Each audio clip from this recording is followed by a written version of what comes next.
It's gonna be a good one. It's gonna be a good one.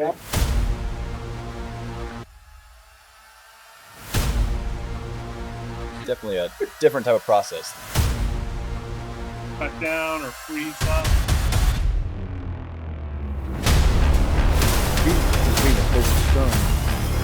Jackson of they can do to what's the I hit by 10. Oh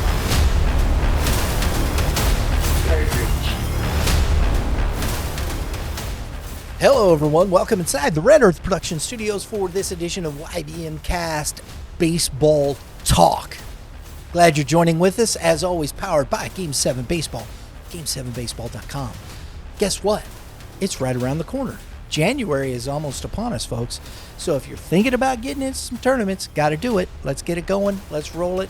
We're going to have some fun. We got the Super 7 series that we're going to be at with Game 7 Baseball. That's 7 tournaments from around the state. We got a mix of Warrenton, Ozzie Smiths. We have one down in Springfield, one at Ballparks of America. We got some great stuff coming up for you. Super 7 series. If you join the YBM Club as a legacy member, you get 50% off. Plus, you're going to get extra discounts as part of the YBM Club. If you're a coach, an administrator, please, if you want to support what we do, fantastic. You can get discounts on all 7 tournaments. That's what we're doing for you here with Game 7 Baseball. We appreciate their partnership greatly and look forward to seeing you all out at the ballpark. Game7baseball.com. You want to follow us on our social medias. We got some great stuff we're putting up. Just posted our not too early top 10 for Class 4. Go check it out. Follow us on X at YBM_cast, IG and Facebook at Youth Baseball Midwest. All right, on the show today, on our Prime Sports Call link, Diego Solares, Scout Connect, Dave Wiggins. You know, I'm just going to go. He's got the hat on. Recruits Baseball. There it is. I said it. He's wearing the R. I'm rocking the R. Rocking the R. Guys, how we doing? I'm great. I want to start this off by saying that Coach Wiggins is rocking an incredible mustache here, and it threw me off when I joined the show. But good for you, man. Good for you, because that is really good. Thanks. My wife hates it. So, she ain't kissing you, is she? Nah. Yeah, I understand. I love it. That's awesome. Hey, folks, Prime Sports Midwest, 3 locations to serve you here in the Metro St. Louis area. Get 10% discount if you join the YBM Club. Yeah, there's a theme to this. We have great partners. Also, if you join the YBM Club, 60% off or 50% off legacy member, plus you're enrolled in joining the club, have an opportunity to win a Marucci Reckless. It's a bat. Yeah, it's one of those bats. Got to have one of those. It's a Marucci Reckless. We got that as a giveaway through our partnership there at Prime Sports. We appreciate what they're doing for us. And hey, right now, the elf on the shelf, if you go in, elf on the shelf, you find the elf where it's at, 15% discount. Boom, if you find the elf on the shelf. So check it out. That's at Fenton, isn't it, Drew? And Chesterfield? Or just Fenton? I thought so. Just the Fenton location. I sure know I'm not going to send my son in there to find that elf. I can't even find the elf at my house. Love it. We appreciate our partnerships very much. So, hey, make sure you support them, guys. They do a lot for us, and we do appreciate it. Guys, this is the last show of the 2025 year.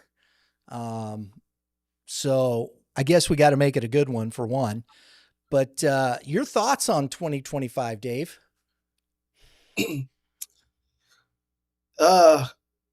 From a non-baseball perspective, it's been a pretty chill year. You know, nothing really big on my end, or nothing too memorable, to be honest. Baseball wise, you know, it was a good year. We saw, We had a great Missouri high school season, great Illinois high school season. Summer seasons were a lot of fun. Yeah, I mean, you caught me off guard with that question. I wasn't expecting a 2025 recap, but Absolutely. aside, I guess the biggest news for me was moving from Webster to Principia, and then our facility being renovated to being twice the size. So those are probably the two most memorable baseball things for me in 2025. So that's what I got. There you go, baby. I love it. See, sometimes you just got to go off the cuff. Got to go That's with the the way it flow, works. right? That's right. That's right. How about you, Diego? It was good. It's a good year. First full year of Scout Connect, 2025. So obviously a pretty important year for me. Good baseball, a lot of good baseball. I'm ready for it to be over, because this is the time of the year where we're not really doing a whole lot. Obviously, people aren't playing baseball right now in the Midwest. So I'm looking forward to February and March and April, May, and so on of next year. But it was a good year. Absolutely. Well, we've got some good stuff. We're going to talk a little bit today, folks. Everybody, there's a lot that's made, and of course, with Scout Connect, it's what he does. That's projectability to the collegiate level. I know with Coach Wiggins, it's the same thing. He's got a lot of players, and they talk about that. But Youth Baseball Midwest, our focus has always been about the baseball in the moment, high school baseball. I want to talk about who's got the opportunity to win a state championship. Where are we going? How do we win a conference? How do we win a district? College will take care of itself. And most of these kids are already committed. So huzzah, good for them. There you go. So now it's a matter of, who are these players? How do we see them coming up in the season, and who can lead their team to a championship? Because I want to get to this real quick, because Brett Graves talking with his buddy. I know I'm going to butcher the name. Straczynski. Nope. Yeah. I think it was Zestrini, maybe. Yeah, Zestrini. Something like that. Yeah, he's a big leaguer. Yeah, pitches for the Brewers and whatnot. The one thing that he was talking about was, he said he told Bray, gave him this advice. He said, look, these guys want to see if you're a winner, how you carry yourself, how you do that. And I think that's something we miss a little bit. We get caught up in the numbers and whatnot. And can these kids go out and perform at a high level, raise the level of their team, take them on their back, and let's go. Let's win a conference. Let's win a district championship. Let's get in the Final Four. Let's see what we can do. And I think, that to me, guys, is those X factors. There's all kinds of talent across the board. All these people we're getting ready to talk to are talented. But what's the X factor? And, Dave, you see it. You had a team you went to the Final Four with that wasn't just these, you had some good talent, don't get me wrong. But, they had to have that X factor too, didn't they? Yeah, Jackson Torbett would not have been on this list heading into the winter before that spring. And, sure enough, he was that guy. He was the X factor, obviously a dynamic pitcher, but just a dynamic leader too. First team All-State guy because of the way he led our team and how far he took us. So we're going to mention names today. They're obviously outstanding, pitchers, outstanding kids, but we're going to we're not going to name some guys that months from now should have been named. And that's the fun part for me, is seeing who's the dark horse, who's the guy in waiting that we don't know about yet. That's always fun because everybody develops at a different rate. They develop at different times. Some guys pop early, some pop late.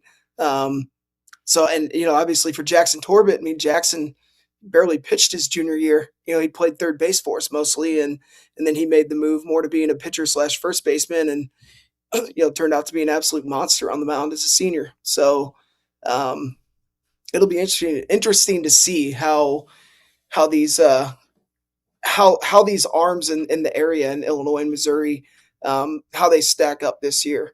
The ones that we name, are they the dudes, or or do they actually take a back seat to guys that we haven't mentioned yet? So it'll That's be a fun. great point. Great point. Yeah. Diego, you're in that business. You've seen a lot of these guys, and numbers and the understanding. But when you're looking at some of these kids, do you think about that and looking at how they carry themselves and getting a feel for these kids as they actually are going out and competing? And I know you see it a lot in the summer as well with the tournaments.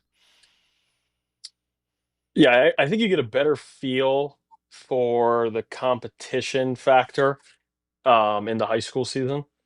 Um, I think a lot of the way that the summer is structured now, especially as they get older, is you throw your 2 to 3 innings in front of your schools. You do what you got to do, get your outs, and then you're kind of done, right?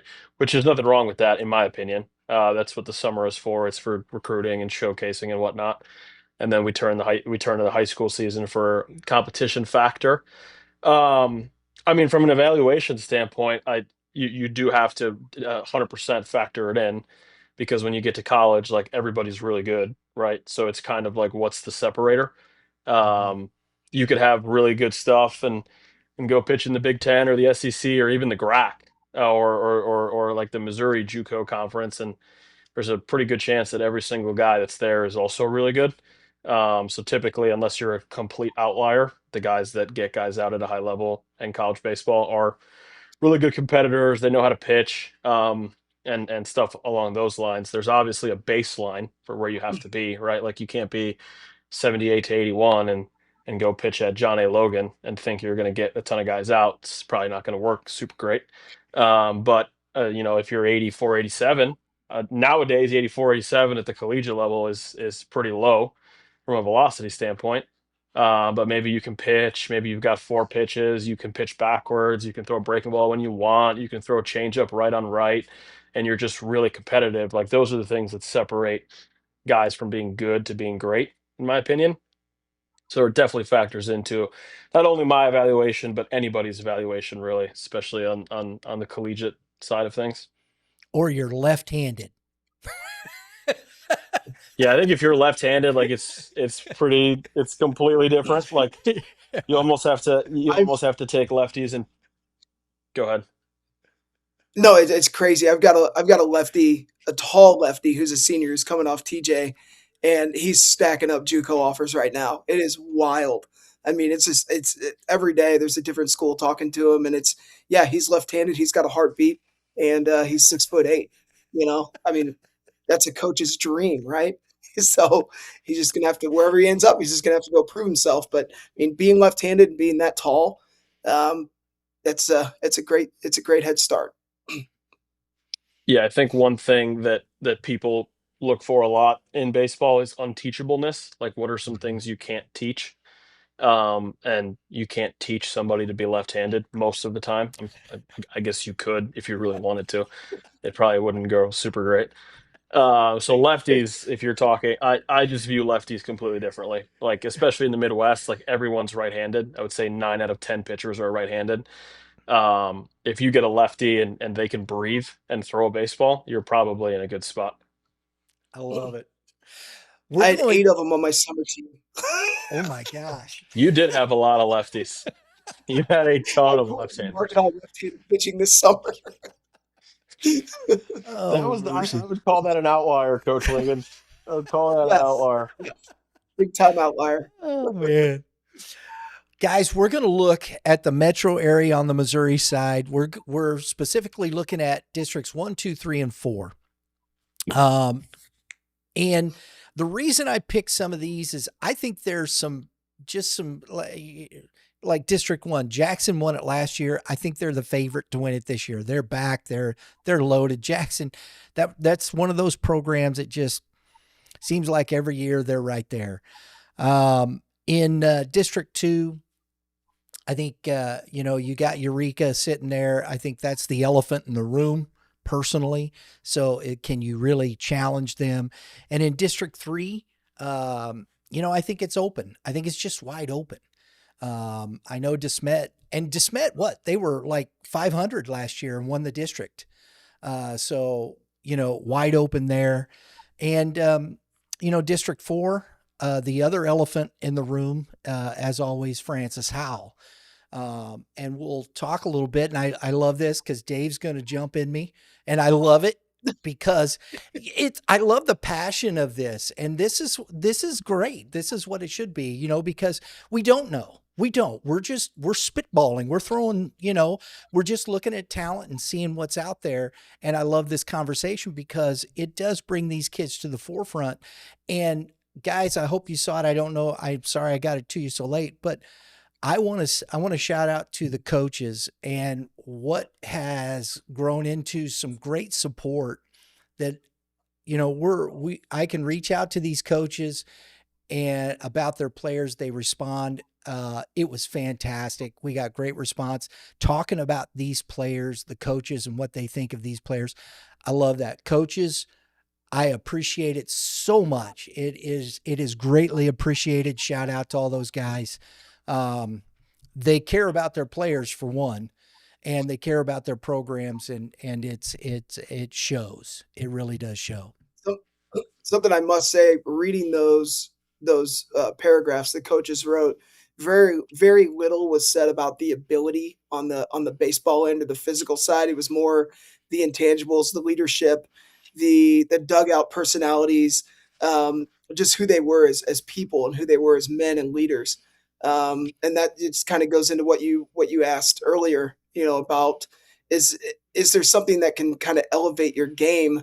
Whereas, if you're a mid 80s righty with decent stuff, like, does that ultra compete in you make you that much better? Does that, being a great teammate, does that make the guys play better around you?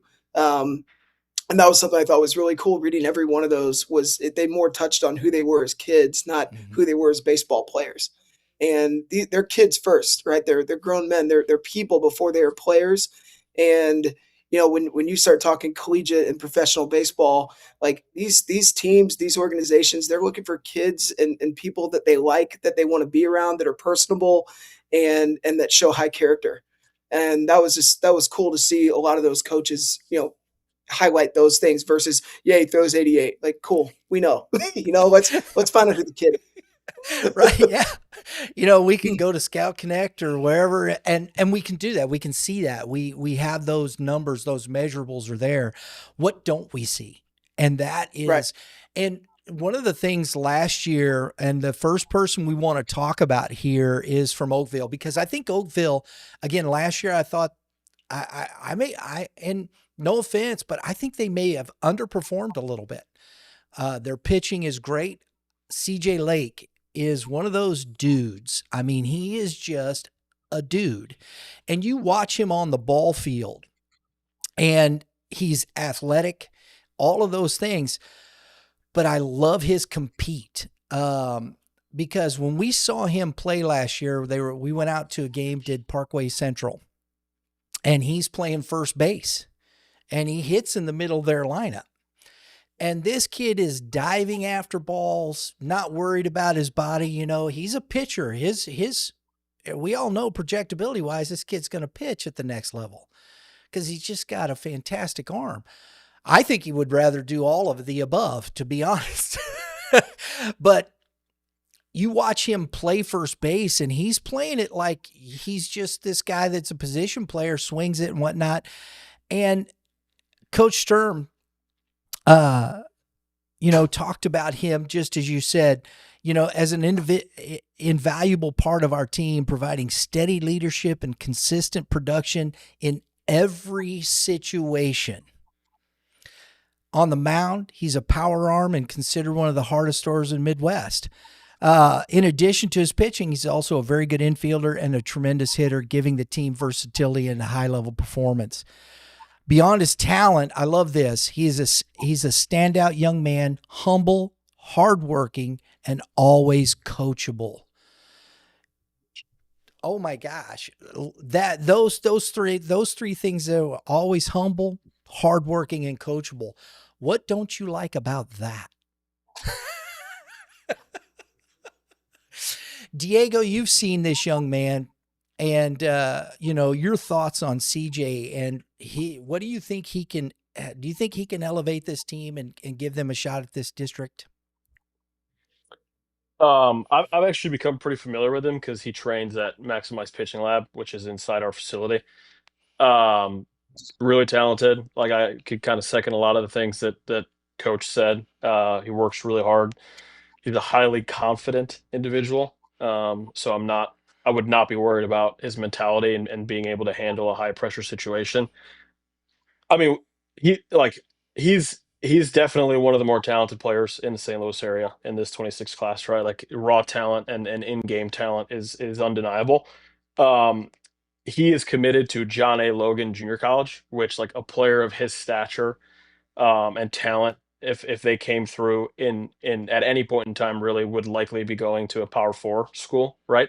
An SEC, an ACC, Big Ten, Big 12, whatever it is.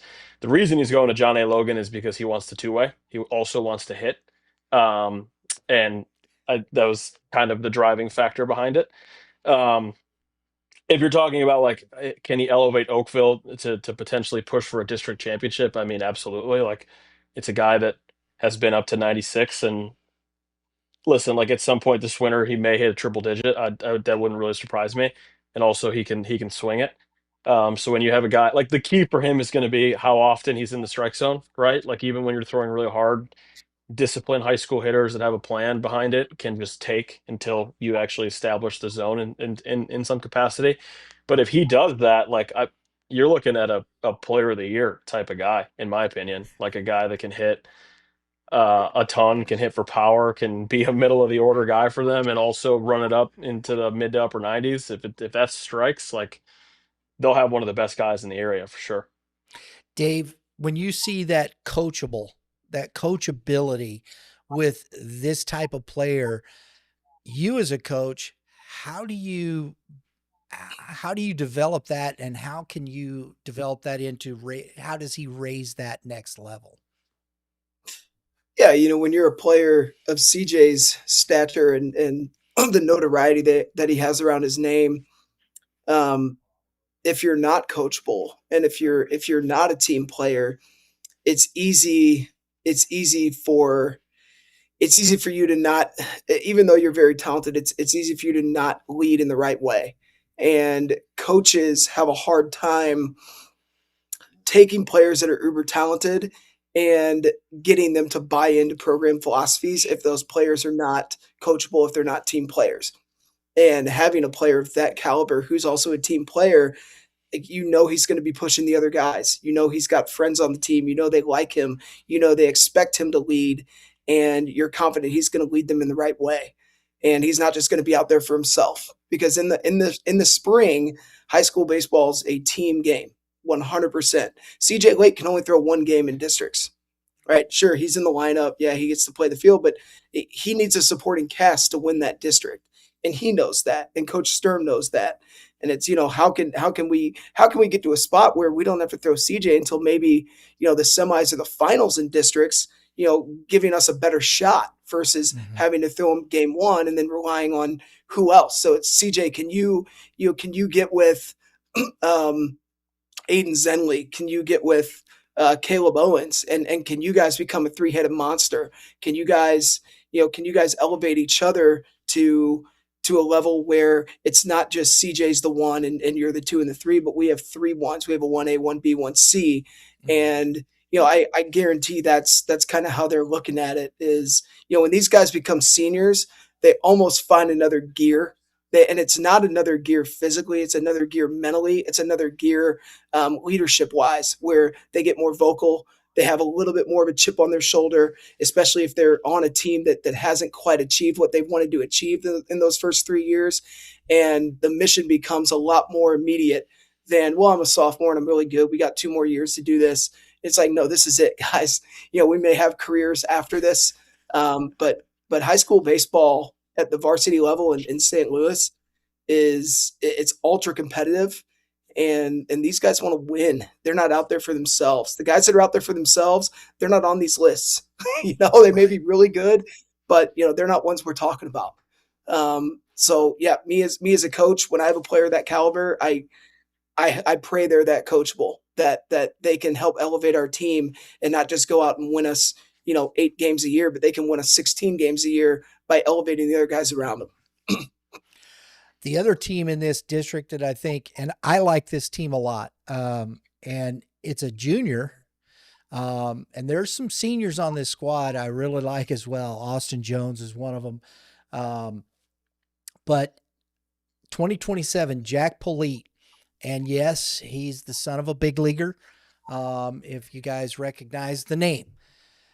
But we saw this young man last year again. These are some teams we've seen too. And Jack Polite at the plate, not on the mound, at the plate, walked it off with a bomb. So I think it's interesting that a lot of these players, these top two players right here, do it on both sides. And Dave, when you have a young man like Jack Polite who is a complete player and has that pedigree, how do you help him understand his role as a leader, even as a junior? Yeah, I mean he's also a left side of the infield guy, right? So you have to take his arm health and rest into consideration as well. And you want to make sure he understands that if he's not playing third or short that day, it's not because we don't want to win. It's because we're taking care of you, and we want to make sure you're good to throw that next big game. But I mean, just the last name alone commands respect. And given at Lindbergh what Drew was able to do, what Michael was able to do, and what they're doing at the collegiate level, Jack's the third one, on the list to come through Lindbergh, and some have said he could be the best of the three. Just given what he's been able to do from his freshman year on. But you're talking about you're leading a large Class 6 school that's very talented, and you're the front man. You're the number one. You're the ace as a junior. There's younger guys, there's older guys that are uber talented on that team, and you have to find a way to command the respect of the seniors, which I'm assuming he's able to do since he's been on varsity since his freshman year. But you've also got to make sure you're leading those younger guys as well. And that's not an easy thing to do. It takes a certain personality. It takes confidence. But it also takes some humility to understand that you're not a one-man show. And just given what I've heard from some of his teammates, he's very well liked. He's very well respected. But there's a lot that rests on his shoulders, and there's a lot of pressure on him to lead that squad. It's essentially him and Austin Jones are the two leaders of that squad, and that's not an easy task to. I mean, they're championship or bust. Like this is their year, in my opinion. Like they're very talented. They're loaded. They're my pick to win District 1. Even though District 1 is very, very good. And a big reason is because of Jack and what he can do on both sides of the ball, at the plate and on the mound. Coach Scott talked about him as a great competitor on the mound and continues to get better year in, year out. He also said he's one of the top guys. He was one of the top guys as an underclassman and always showed fire and composure well beyond his age. And Diego, when you get into that shows a little bit of that pedigree from being in that family with his dad playing in Major League Baseball. It just kind of, not all of them can take that, but evidently he has shown that he can handle that. Yeah, you factor that part into it. You also factor in that he's the youngest brother so he's got two older brothers that probably beat up on him a little bit when he was younger and have both been pretty successful playing collegiate baseball. Like typically when you have a family of guys that are really athletic, the youngest one ends up being the best because they get to see everything from the older ones. Like Drake May in the NFL is the youngest brother of like four really talented athletes, and obviously he's a pretty good quarterback. So it helps when you have guys that have gone through it. And aside from being competitive, like he's really talented too.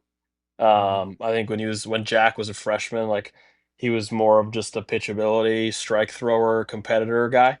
And now he's more physical and has bulked up and is starting to look more of like a man. And, I heard the velo was really ticking up at the end of last summer, like potentially even creeping into the low nines. When you factor in talent and compete, things usually go well. Yes, they do. I love this part of it. I think these three, this district, I agree with you, is probably will be one of the most difficult districts, if not the most difficult district to win in the state, besides maybe District 8. Um, my goodness, it's just up and down. The next young man, we keep going down in age and in class, but last year I went out to a practice at Seckman. I had never heard of this young man, honestly. And I'm sitting and watching practice. It's the first time I had met Coach Hagedorn. I was doing a field survey for a live stream that we were planning on doing out at Seckman. So I'm watching practice, and this lefty comes out on the mound, and I start watching him against a Ryan Bradford and the big dudes there at Seckman, whatnot. And he is just carving everybody up. And I went, and the one coach, I stopped and I said, "Who is that?" He goes, "Oh, that's the freshman, Corey Hilsinger." I said, "Freshman?" He says, "Oh yeah." And I mean, just his stuff was so dynamic. Just watching him, it's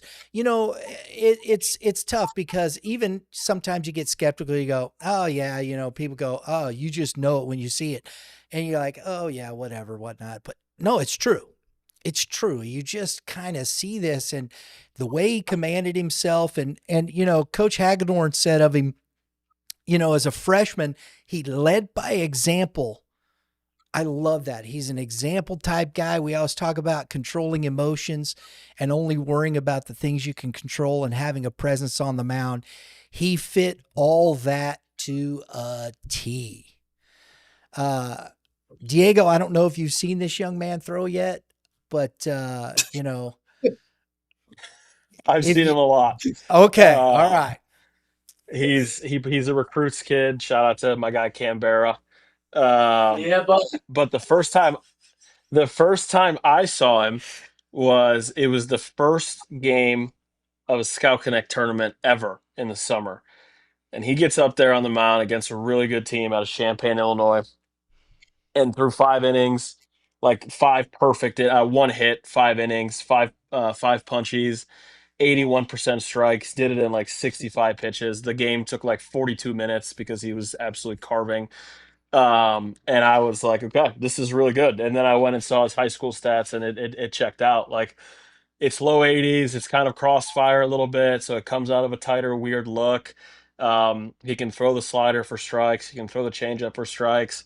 I don't love when people use the word command for high schoolers, because like I think when people say a high school kid commands the ball, it's really they're controlling it, as in they throw strikes. Where commanding is like I can put the ball wherever I want to. Like if I want to put this on the inner third to a lefty, I will. I would say Corey Hilsinger commands the baseball.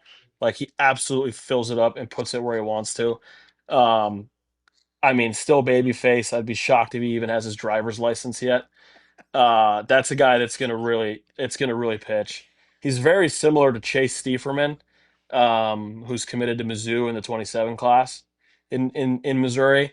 I would expect he'll be a very popular name in college circles when August 1st rolls around, and I would expect he'll have a pretty dynamic high school season for Seckman, um, and kind of be the guy that leads the charge there for them. Dave, I loved what Coach Hagedorn said here. Bad call, air behind him, bases loaded, less than 2 outs, and it didn't matter. To me, that's the X factor you have. That shows that leadership. I got you. Don't worry about it. It's okay. Whatever. And that elevates the guys playing behind you, doesn't it? Without question. I mean, we could name on one hand the number of freshmen who start and excel, each year, especially at these big schools. And it's 50% talent, and it's 50% just mentality. He doesn't look like a freshman. I mean, sure, he looks like a freshman, but he doesn't carry himself, or he didn't carry himself like a freshman. He doesn't carry himself like a sophomore. he's just the fact that Diego said what he said about him being able to command the ball, control and command get confused all the time. And I mean, that's the highest praise I can think for a high school pitcher, because the skill in pitching is commanding the baseball. It's not throwing it hard. Throwing it hard comes with size, physicality, maturity, getting in the weight room. Being able to command the baseball is something most pitchers never get. A lot of pitchers can gain control. Very few pitchers can just all of a sudden figure out command. So having that amount of command from such a young age, coaches see that and they know velocity's coming. I liken him to like a Kenton Deaverman, who would just get on the bump and pound the strike zone. Would just compete with his absolute best stuff every time. But I mean, he's physical. He's tall. He's long. My goodness, and he's so fun to watch because it looks like he doesn't care out there, and that's scary and dangerous when you have the dude that's that good who's out there. It's like, this is just another day for me. Like, I'm good, man. Like, I'm gonna throw my 80 pitches and I'm gonna walk off this mound. I'm gonna do my recovery and I'm gonna go do it again 5 days later. And you could score 3, you could score 0. It doesn't matter to me. I'm out here to do my job. And I watched him throw 18 straight strikes this summer to start a game, and it was one of the most impressive things I've ever seen in my life. He's different. He really is. And he's a kid that can be 83 to 85 this summer and have power fours all over him just because of how good he is at his craft. Yeah, Coach Hags has a gem. Yeah. I think these are 3 guys that could elevate these teams. We'll see when it comes to it, but District 1 is so tough. When it comes to that, Jackson, is sitting right there and with dudes all over that roster.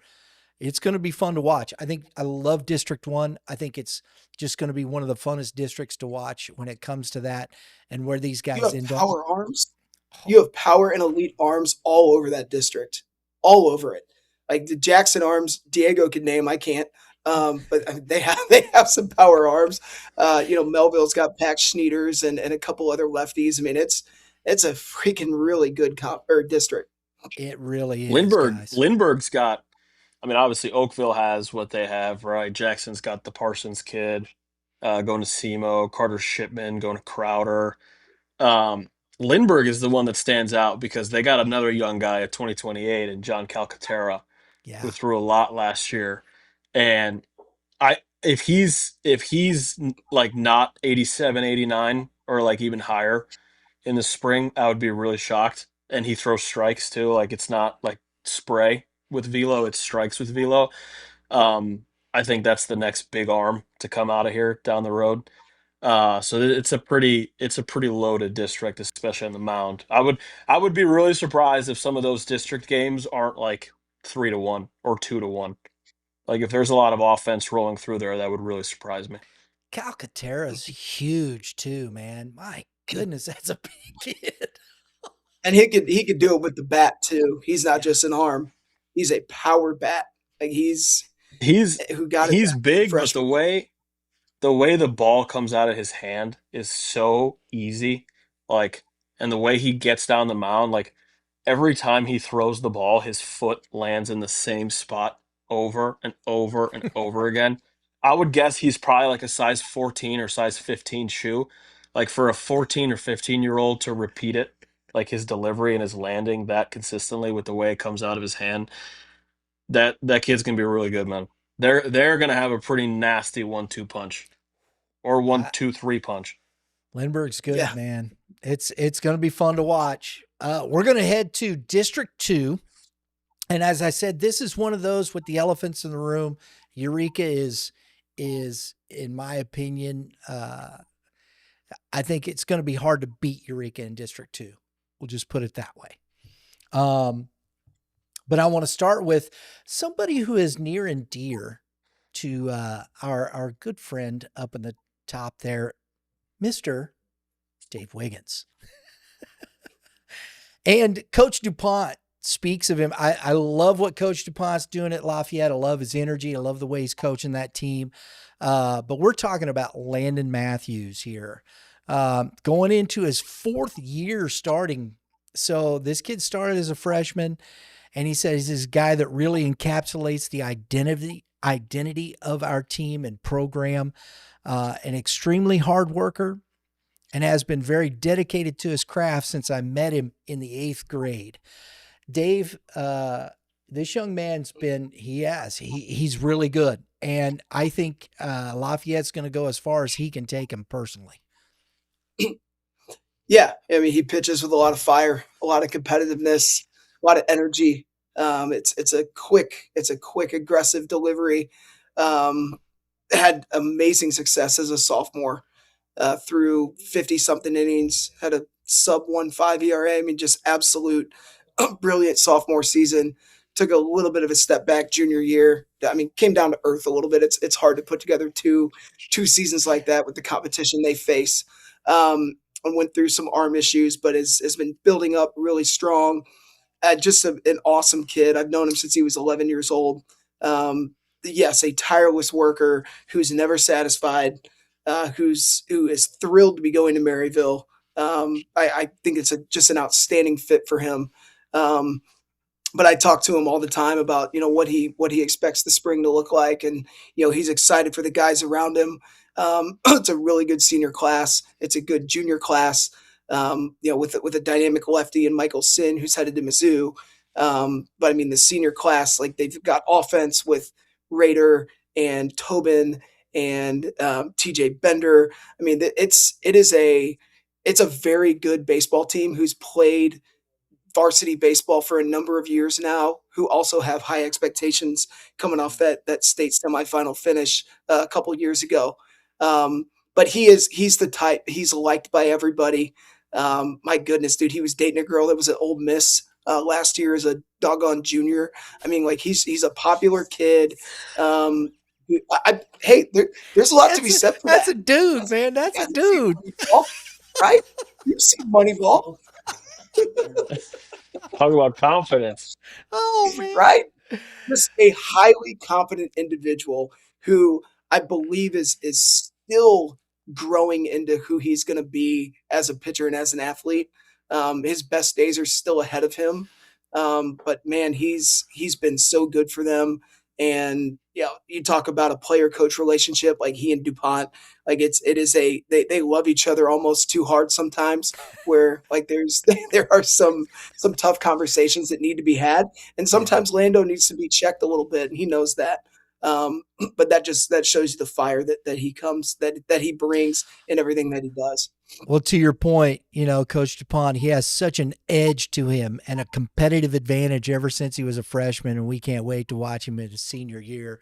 Diego, that you want to see that guy with that kind of edge, that kind of fire on the mound, that competitiveness. That's another step. Yeah, he's kind of a throwback guy for me. Like, I've seen him pitch a few times. He came to our summer games event at SAUE this summer. I saw him in the summer a little bit. And if you're looking at it from like a straight projection and evaluation standpoint, like I don't look at Landon Matthews and he's not 6'3", he's not long and lanky, he doesn't have like a super whippy arm. Like he's 5'11", 6 foot, he's strong, he's compact, he's probably done growing. But what he does do is he really pitches and he really competes. Like that guy gets on the mound. I saw him pitch as a sophomore in a big game. I think it was against Eureka at Lafayette a couple years ago, and he was not scared of literally anybody. And that Eureka team was pretty good. And every time I've seen him, like it's his mound. He's got the mentality that he's like the best guy on the field. And his stuff is good too, right? Like it's mid 80s. He's got a good breaking ball. Like he fills up the strike zone. Um, I totally agree with Dave. Like it's a super good fit at Maryville. And I think he's going to have a ton of success to finish off what's been a really good high school career already this year at Lafayette.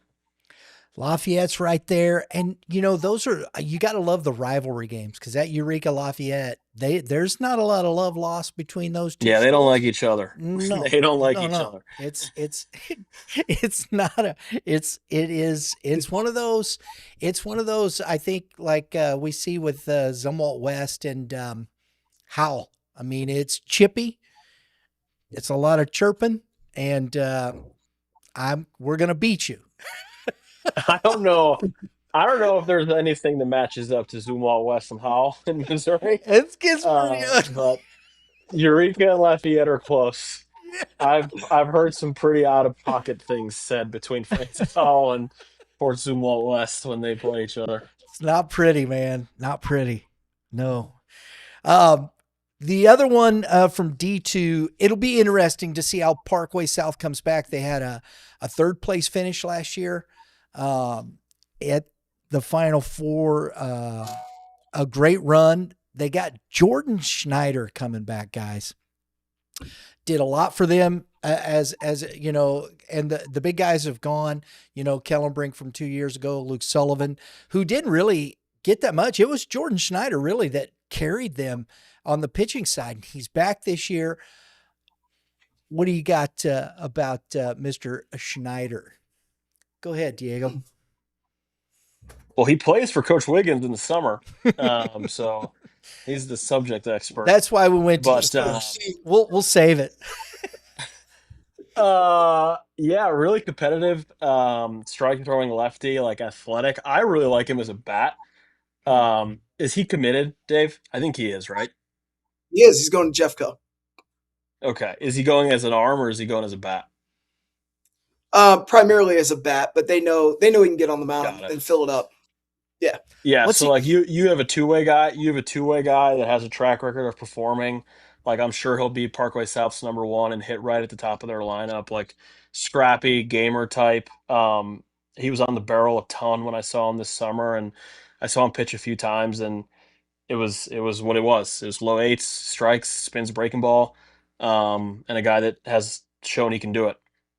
Dave, you know these. You know, there's a lot of these guys. You know, Mr. Schneider coming off that. How does he take and bring his team back? They've lost some of those guys, but they've got quite a few coming back here. How does he take and bring that team, set them up to get back to an opportunity to win that district? Yeah, Jordy's a quiet leader. He's a humble kid. He's not overly energetic or amped up. Just very steady Eddie. But he's crazy to me because like you'll watch Parkway South play a team that's probably a little bit better than them, and you'll watch Jordy go out and eviscerate a really good lineup throwing 78 miles an hour, and then you'll watch him go 3 for 4 with 3 doubles off a mid low 90s upper 80s arm, and you'll sit there and you'll be like, who is that? Because he's not overly physical. He's not overly fast. He just has an elite bat to ball ability, and he's just really good at the game of baseball. And that's what when I was trying to help him get recruited, like I explained to schools, like you're getting a kid who, when he figures out what the weight room really is, and he really puts himself in a position where he's getting stronger and faster and growing into his body, like you've got a diamond in the rough here, because he's played at the highest level you could imagine from the time he was a little kid. No amount of competition, no level of competition phases him. Like he lives for the moment, and he's so unassuming that I think he just loves being the guy that shows up that no one's really even looking at, and then being the guy at the end of the game, like, who's that Jordan Schneider kid? Man, I saw, Most State reached out a couple of years ago. Hey, your Jordan Schneider played center field the first 3 innings, played first base, and then he got on the mound and, beat some really good hitters. Like, who is this kid? He's going to be fun to watch at Jeffco. I really do believe that. And, with his pitchability, Parkway South has a legitimate shot anytime he's on the mound, and knowing that he's in the lineup every day and given the supporting cast he has, they could do that. They could win that district again. I really do believe that, because he elevated them last year. As a junior, he was the Parkway South Patriots. He led that team in every aspect imaginable, and he did it quietly. So that'll be a fun one to watch. I love that. I love that. There you go, folks. That's D2 right there. We're going to over to D3, which I said at the opening, I think is pretty wide open. And last year, DeSmet, as we said, won it, being 500, just maybe a game over, whatnot. Coach Canavan is back with a 2027, and young man I've been familiar with for quite some time. Watched him as before he got to high school, but as Coach Canavan does, I love that his pitching coach Warren Long sent along this about him. He's a strong voice in the dugout, and his teammates follow his lead because he walks the walk and will outwork and outcompete anyone. And folks, we are talking about a young man named Brandon Ott. Brandon has been on this scene for quite some time. And Dave, you've probably faced him, or maybe in the summer, or seen him in high school. I don't know, but he does it from both sides. He does it on the mound. He does it at the plate. We'll stick with the theme of the day here. I've coached him from the time he was 9 to 14. Your name's all over this list, man. He played up on a very talented 2026 team as a 27 from the time he was 8 years old all the way up until his 13U summer. And he wasn't the premier guy when he was younger. He wasn't a frontline arm. He wasn't a frontline bat. He had to fight and claw for every opportunity possible. His dad, Mike, is a great coach, was very hard on him. I was very hard on him. Like he had a tough time getting through youth baseball because he was playing up and playing at a really high level. But my goodness, did that elevate him to when he started to play his age and he started to grow into his body. Now he's a 6'7" right-hander who's throwing in the upper 80s. Clearly a premier guy for Coach Canavan at DeSmet. Also, can rake from the left side of the plate. You look at the tall, long guys, you wonder if they're going to hit. He's going to hit. Like the swing gets cleaner and cleaner the more I see it. The juice is there. He's going to hit in the middle of their order. I guarantee that. But yeah, he's the one that Coach Canavan with a young team is going to be relying on to not only win the MCC, but also help them get through District 2. An awesome kid. My gosh, just always a smile on his face. He's a team leader. And like I said, like he chose to go the route that he did. And it really did pay off for him because now he's a name that everybody knows here in this area. And he's liked and well respected by everyone. Yeah. And Diego, when you see a kid like this, who's had to fight, claw, scratch, the confidence level, when you see him on the mound, you see him at the plate. When I saw him at a scouting event, he was talking about his swing more than he was his pitching. He was like, man, I want to get this. He was talking about his bat more than anything. And that he puts that much care into both sides, especially in high school, when as even a high school pitcher, if you can swing the bat, you're going to get the opportunities and you can elevate your team in more ways than one. Yeah, I think one thing that really benefited him last year was that just experience, like actually getting on the mound and throwing against, he was a sophomore last year, so older varsity hitters. He threw almost 47 innings last year, like had a 2.7 ERA. That anytime a young guy can log that many innings, it's always going to be beneficial. Like you couple that experience with the compete factor Coach Wiggins talked about, with the fact that he's a long, lanky righty, that the ball comes out clean, he can spin a breaking ball, and he's got velo, and there's more to come. Like if he puts all that together, it's a frontline guy. Like he's already proven he can be a frontline guy and kind of handle a bulk workload. So I would think like this next year is going to be even better than last year was. And he can swing it too. Like I like his left-handed swing. Yeah. He puts a lot of work into it, and you got to love that when you see this young man. And I think he can make a big impact. And I think they got an opportunity to carry again into the district championship there. Definitely there. And Coach Canavan, one of the best around. I love Coach Canavan's demeanor. He's just one of those unassuming guys, just kind of like, yep.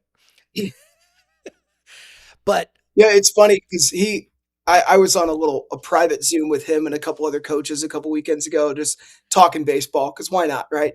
Um, and he told us, he said that when he's on the field, it changes. He said he's a psycho. So I'm like, man, I just never ever in a million years could even imagine that because you're so cool, calm, collected, and he's like, no, man, I'm crazy. Like, okay, all right. that competitive juice comes out, bro. Yeah. The other team here, and this young man that I want to talk about, the easy one for St. Louis High School to me is Cole Chambers, but I think the factor in this, especially on the mound, is going to be Brady Nolan.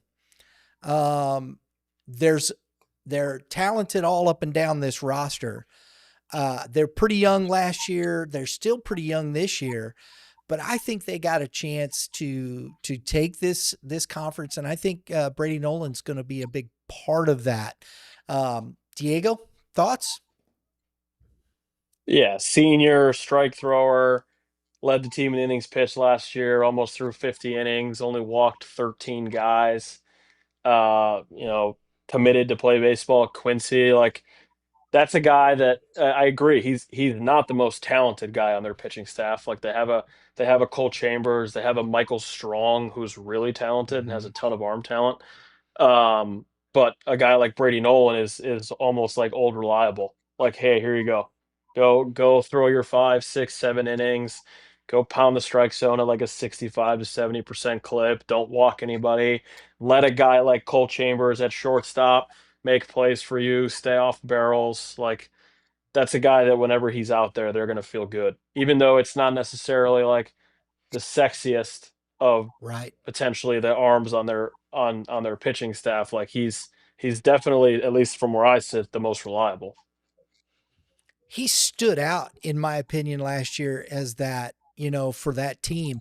And, sometimes that's the guy that'll lead you. Yeah, you got to have talent, but here's that one guy you talk about. And I think in our conversation is one that maybe people wouldn't think of, Dave. Yeah, absolutely. I'm pulling this up. Sorry, we faced You're him all at right. Webster last Mhm. spring. And yes, he throws a ton of strikes. Lives in the bottom of the strike zone, gets a ton of ground balls, has a great sinker, good off speed. But yeah, just an unassuming right hander who, you wouldn't. Yeah, he doesn't have the arm talent that Chambers or Strong has. Um, but he goes out and he competes in the strike zone. And this is high school baseball at the end of the day. It's hard to find lineups that are just loaded with hitters, right? There's very, very few. So if you can go out there and you can throw strikes and you're not putting guys on, here you go. 6 innings pitched, 7 hits, 1 run, 6 Ks, 1 walk. Like that's what you can expect from Brady, right? Is he's going to go out there, he's going to give his team a chance to win every time. Probably of those 7 hits, all 7 were singles. Knowing our offense last year, so that's another thing is that when you are getting hit, they're seeing eye singles, they're ground balls through the hole. They're not elevated gap shots. Yeah, I didn't enjoy being on the other side of the ball from him, and knew that we would probably only score 1 or 0 runs, and we scored 1 run and lost 2-1. So there you go. There it is. I think I like Slew. Honestly, I think DeSmet, you have to beat the champion. I think CBC is going to be tough in this. But I think this Slew squad has got the talent. They were close last year. I think it's going to be uh, theirs to lose. We'll put it that way. SLU always has pitching. They've Yeah. always got pitching. And once Right. again, they have it again. And they got Logan Studer, doggone Division I Yes. catcher, dish. Right. So they're going to be tough. They're always tough. Got leadership, and if you got a guy like that on the mound that is tough as nails that way and just goes out and competes, you can't help if you're a quality team, you follow suit, and I think that's where those guys come in because you are playing for that district championship. You're just playing for an opportunity to get to the quarterfinals. Then you got to you'll see what gives from there. I mean, you get into the final 8 teams in Class 6, friend. You're playing some really good baseball. You just are. So Yeah, especially when you got to win 2 out of 3. right, exactly. Last one, District 4. Been dominated by 2 squads over the past, I don't know, however many years, in Francis Howell and Fort Zumwalt West. Last year, Fort Zumwalt West took this one. Yes, Fort Zumwalt West, there is not a Fort Zumwalt West person on here. And I know, but I just am looking at this, and there's a couple names that stood out, and not only this team, but I think this team is there, and they're not playing in the South; they play in the Central Conference of the GAC. But Justin Schmidt is the head coach over at North Point, and he had this to say. He says we're talking about Justin Neniger. He's penciled in as our number 1 this year, and one of our conference starters, coming off a great junior year, and saw him pitch against some great teams, going 7-1. The only loss was to Zumwalt West. He said, and this is, I love how he put this. He says, Justin is a worker. Beautiful right there. This team has got plenty of talent up and down that lineup. They're bringing pretty much their entire offense back, save 2 or 3 guys. They got other guys behind him, but I think Justin, watching him last year, Jack Cowling was a dude, and Justin threw more innings than Jack Cowling. Was that guy out there? And I think it's prime here for if North Point's going to make an effort to win District 4 here, this is their year. And I think this guy, as a number 1, has got the moxie. I love that word, right? The moxie to do that, Diego. 2 D's. And what's your thoughts, bud? Yeah, I saw him last year, right before the high school season started, so I didn't get to see him pitch in a game. The only time I saw North Point, Cowling was throwing. But Mm-hmm. I mean, he's headed to Johnson County, which is one of the 5 best junior colleges in the country, probably at this point. Mid-80s sinker guy, throws a hard cutter in the upper 7s, low 8s, can spin a big breaking ball for strikes, like 3-pitch guy. Played on a good summer team that did the whole high competitive travel circuit. Like I would, yeah, he checks the boxes of a guy that can be a number 1 at the high school level and in a district/conference as good as the one that North Point plays in. So Yeah.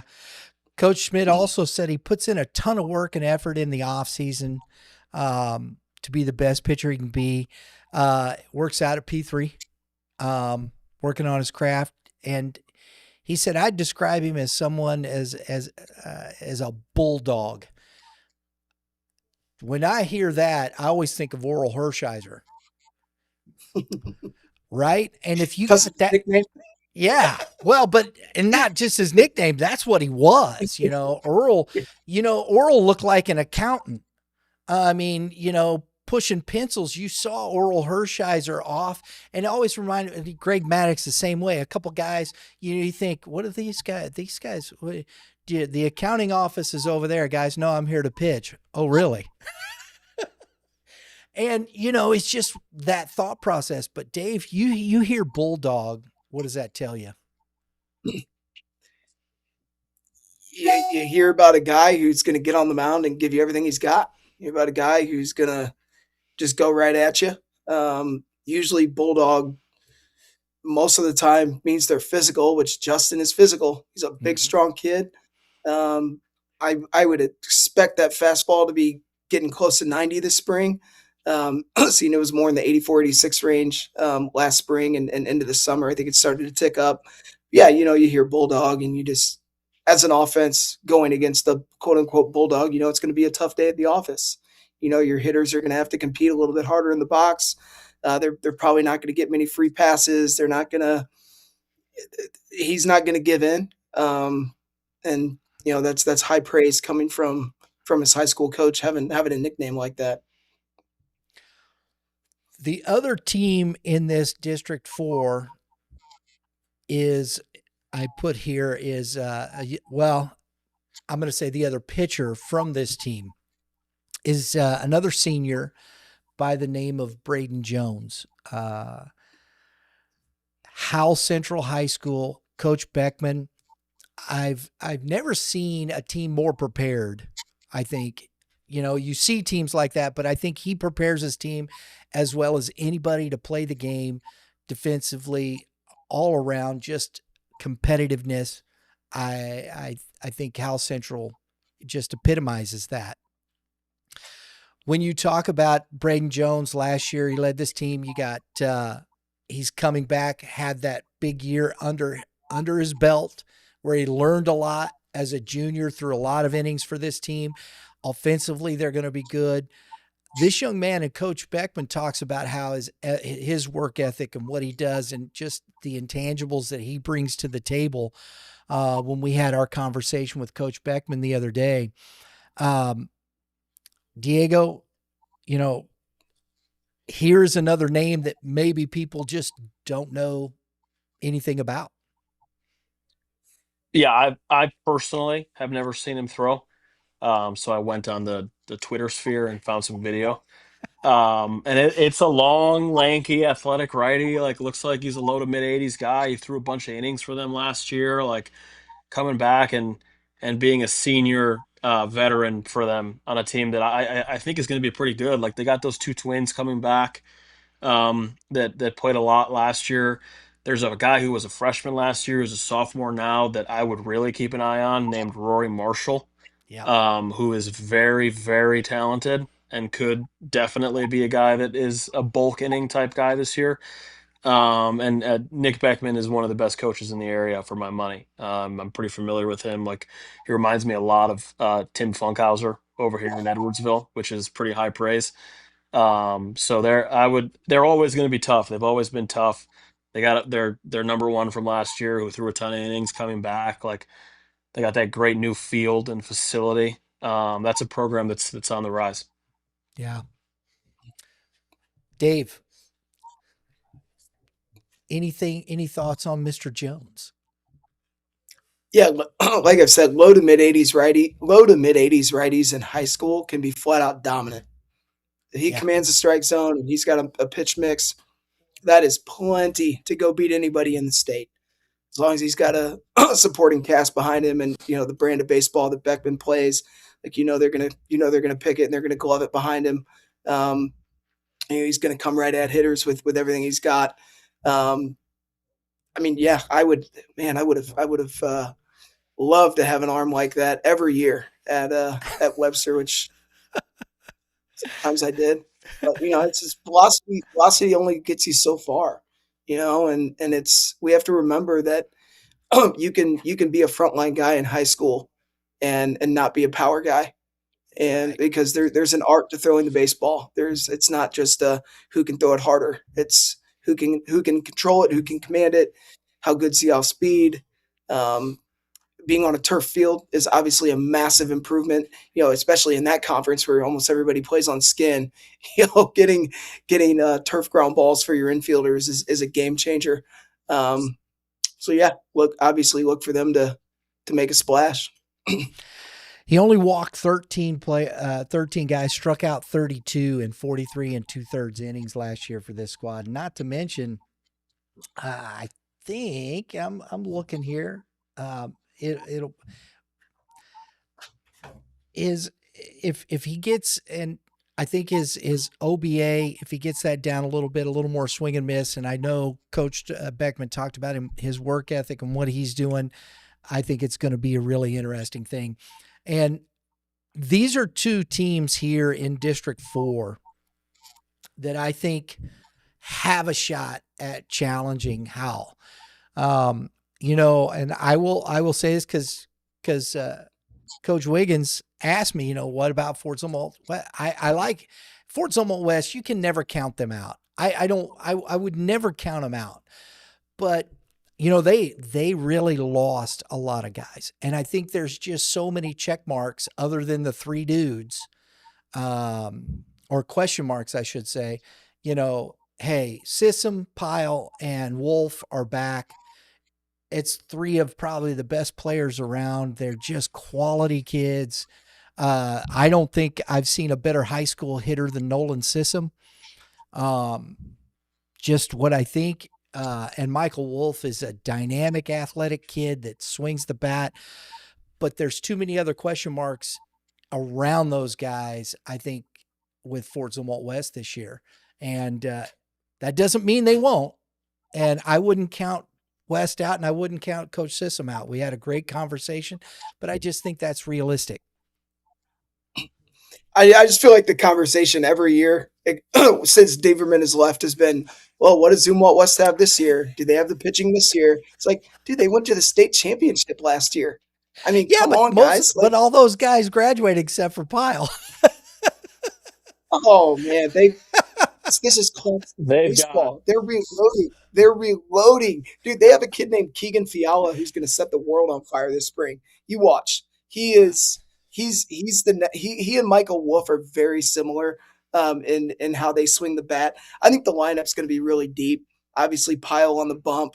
And there's going to be dudes behind Pyle that we've probably never heard of yet, or I'm sure Diego has.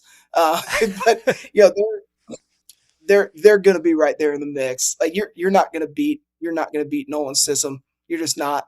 He's not going to let you. And I know, and I understand you have I get it. And I don't disagree in that respect, but but I'm not going to put that there with the question marks there.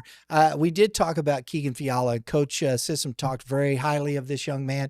And I want to see, when you lose Kyle Feisty from behind the plate and you got to replace that leadership behind the plate, to me, that's tough. Mitchell Perry is going to, have an opportunity. And I think it'll be interesting to see, they got a couple other kids there. You don't have that. If they got someone who could play third base or shortstop along with Pyle, you throw Sissom behind the plate and you got the best catcher. I was going to say if you're really running into a pinch, just take the power 4 guy at short that can also catch and put him behind the plate. As long as Nolan Sissom is at Fort Zumwalt West, I'll never count him out. I mean, I'm not counting him out. I know baseball's like you need a whole team effort, right? Mm-hmm. But as long as that kid is there, I feel good about them being one of the 5 best teams in the area. And obviously, we're totally not even talking about Francis Howell, who's got 7 different arms going wherever. Yeah, that's, again, that's the elephant in the room, guys. We just, I want to look at some of these, who's going to challenge them. And that's the thing. We've seen Zumwalt West, they beat them last year. I do think that North Point is that good. I do. You're looking at them. I think they had a season last year, learning how to win, learning how to play at that high level. You got to remember too, North Point's only They're brand new. Right. Yeah. It's 5 years old. It's really cool that you're even in this conversation. I mean, they weren't a school 4 or 5 years ago. I mean, that's really cool for them to have come that far this fast.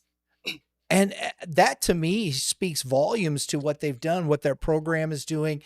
And, you've got that real big senior class here. And people don't know this kid. You guys have heard Joe Gonzalez. The short. Joe's a stud. He is, man. Yeah, he can really run. Almost a decade. He's a gamer, but he's a true gamer. He plays for the gamers and he's a gamer. That kid can just flat out do everything on a baseball field. And, so they're not only with that, so you've got pieces to the puzzle. I think District 4 is going to be a little, it's not just Howell and West this year. I think there's a couple other players here, and I really do think that. So no cakewalks through this. All four of these districts, guys, are going to be really fun to watch. They really are. I think some really high level baseball with talent.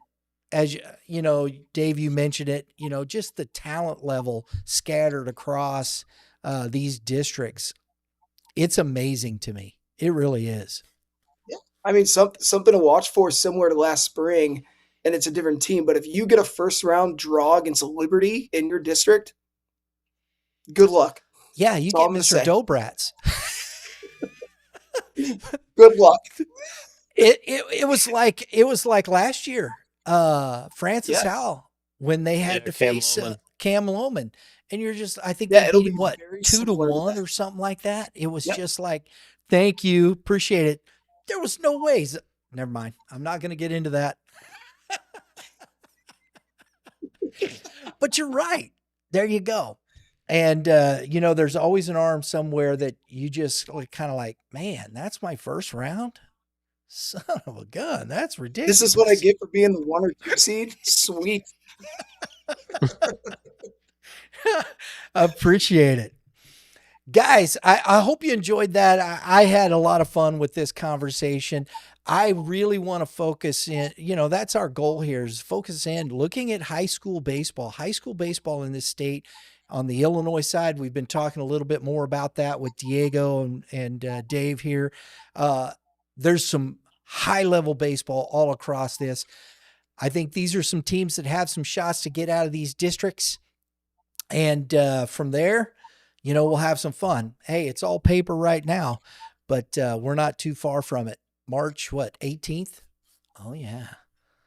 Yeah. Yeah, we're going to be looking forward to it. Yeah, we'll just dome all the fields, Dave. How's that? Oh man, that'd be nice. Oh yeah. We'll find somebody with some cash. Exactly. Guys, thanks a lot. Appreciate it. Last show of the season, thoughts on, we'll start with you, Diego. I was just happy to be here. Pumped for what 26 will look like, especially like as we're talking more about Illinois. Obviously, I'm biased in that regard, but looking forward to it. Absolutely. Dave, appreciate it, buddy. Your thoughts as we end out the year. Yeah, man. In a world where self-serving individuals just seem to become more and more prevalent, what you do for our baseball community, Brian, is completely selfless. And we appreciate you and the crew and everything you do for these coaches, for these kids, for baseball in our community. And I'm just excited to help grow it. I appreciate both of you guys and what you do in our community, and I love this conversation. I love having you guys on and bringing that knowledge. Thank you very much, Dave. I appreciate that. Absolutely, guys. Thanks for tuning in. Please, if you like what we're doing, support us, subscribe, hit the like button. All that helps the algorithm, keeps pushing things out for people to watch. Share it out with your friends if you like something. Again, follow us on our socials.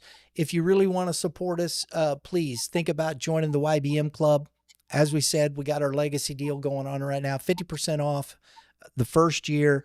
Get you involved. If you got a kid looking for a bat, we got a bat giveaway going on with our partners over at Prime Sports. This helps us continue to do what we do. We want to get out and promote youth baseball in the Midwest, and this helps us do it. So we appreciate it. Everybody, thanks for tuning in. The Lord bless you. The Lord keep you. Enjoy the time with your families. Happy holidays to everybody, to you guys and your families.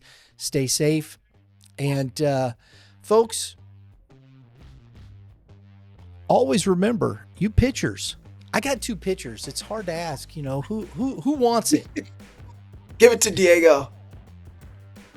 Thanks, Coach Wiggins. You just got to throw strikes. You just got to throw the little white ball over the 17-inch plate. There you go. It's Sounds that so simple. Yeah. Oh man, what are hitters doing right now? Coming from a collegiate 2-way stud like myself, I was 1 for 1 in my college career with a single over the third baseman's head because I was late as all get out. on an 80-mile-an-hour fastball. No, it was a real game. Let's say catch the baseball out front. We keep hearing from the great beyond. Dan Barra, the ultimate Recruits troll. Baseball Club tuning in to YBM. Oh man, No, catch the baseball out front. Do damage. there you go. I love it. That's good advice, folks. Everybody, thanks again. We will see you all in January.